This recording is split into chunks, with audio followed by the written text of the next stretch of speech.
All right, with that, it's a great time to kick off our show. He represents the state of Texas. He represents a lot of common sense. He's working on some of the most important fixes in Congress right now. He is Congressman Michael Cloud. Sir, good to have you on the show. Good to be with you. Exciting to hear about your work coming up tomorrow. We'll be watching. We love that. Thank you, sir. That means a lot. You've been working very hard to get to a real resolution on FISA. We know it was abused for decades. There are some fixes that the Trump administration has put into place, probably not enough to allay our civil liberties concern. You guys have taken off the gloves. Bring us up to speed on what you're doing. Yeah, we have some more time. We have until June 12th. That's something we had been working for. Actually, before we had about a 2-week showdown there, we had suggested roughly that date as just looking at this issue. Pretty wonky, a lot of classified material to pour through to get it right. We felt we needed the time. Ultimately, we ended up with some more time. And so we'll continue to be pushing for these civil liberties. They have worked to clean up their act a bit, but a lot of that stuff hasn't been codified into law as well. And so we've got to make sure that some of it has, but there's more work that needs to be done to make sure that we have the proper protections for the American people, to make sure they're not being searched without a warrant. We'd like to see some protections on the intelligence agencies just buying up data instead of getting a warrant. And then we had worked to get central bank digital currency ban into the legislation. We got it out of the House, attached to this, onto the Senate, but of course it came back without it. And so we'll continue to be working on those things as well. So many reforms still needed. Yeah. And I know the Freedom Caucus is obviously fully behind making these requirements as stringent as possible to preserve privacy for Americans. But I would think that this would be bipartisan, because nobody wants to get snooped on, even if it's one of these backdoor searches where you just get rounded up in a phone call or something like that. Who have you found to be Democrat allies? There's some on some of these more libertarian issues. I guess sometimes you can wrap around and find some.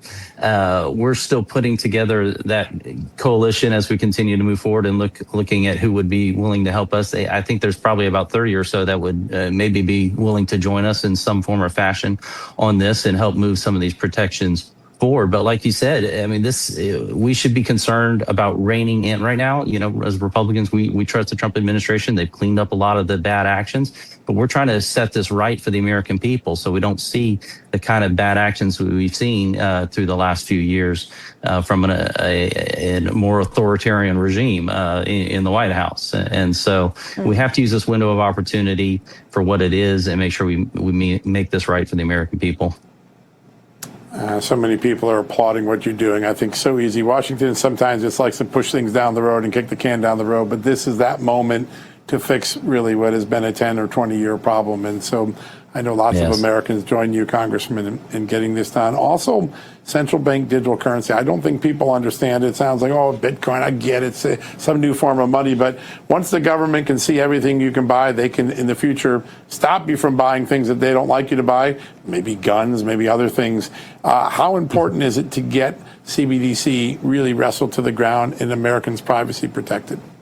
Really, a central bank digital currency would be the ultimate surveillance and tool of control for any potential authoritarian regime or any government. And so that's the big danger. It is different than Bitcoin. Bitcoin is decentralized. And so it's the big C in the central bank digital currency that's the concern. It's when the power of the financial system and your purchases become centralized to the point where the government could, for example, be monitoring what charities you're donating to, or, you know, did you go to purchase a firearm last week, and even potentially turn those kind of purchases off.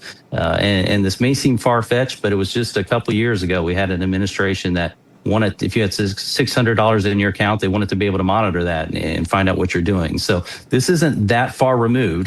Thankfully, with the Trump administration in place, we've swung back past those bad habits, but we've got to make sure again that we're setting this in stone, in law, for the American people, so they don't have to worry about this for generations to come. Huge.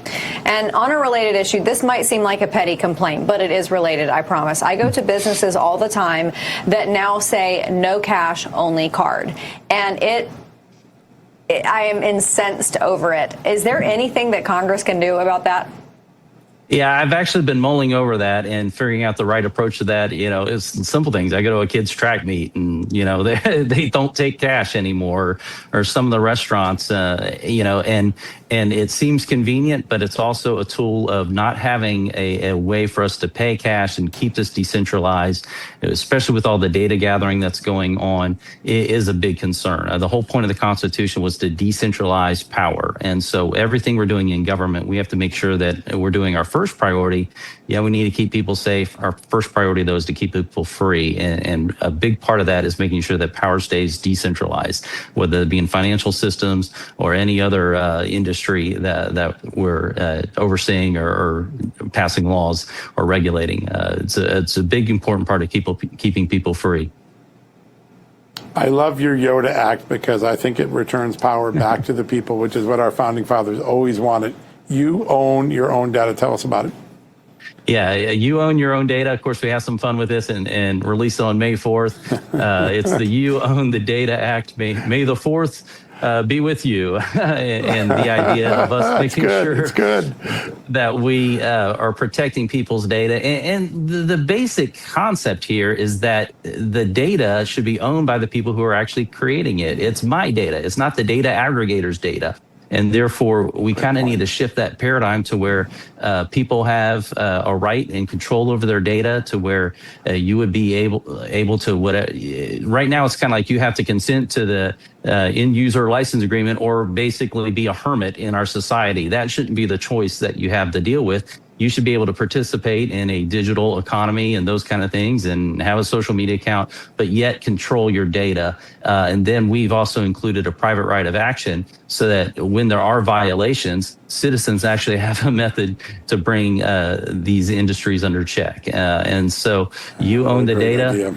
That's really what this is about, making sure that people have control of their own data.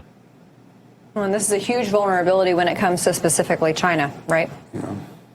Oh, very much so. Very much so. And that's one of definitely the things we made a lot of progress on, but still a lot of work to be done. Of course, we're trying to win the race of AI with China, but we need to make sure we do it in a way. They're willing, of course, to throw away all the rights and civil liberties of all of their citizens, and force collect data on all of them, and create basically the equivalent of a central bank digital currency for them, where they, you have a social credit score and those kind of things that turn into what you can buy and what you can't buy, and all the other authoritarian uses that they're doing in the digital space.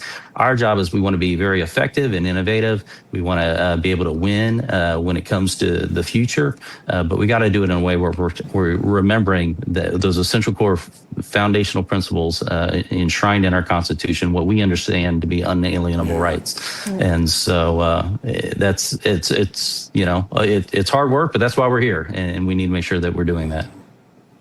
Protecting privacy and freedom, something you're doing a lot of, Congressman. Great to have you on the show. We know you got to run, but thank you for your time today. What a great conversation.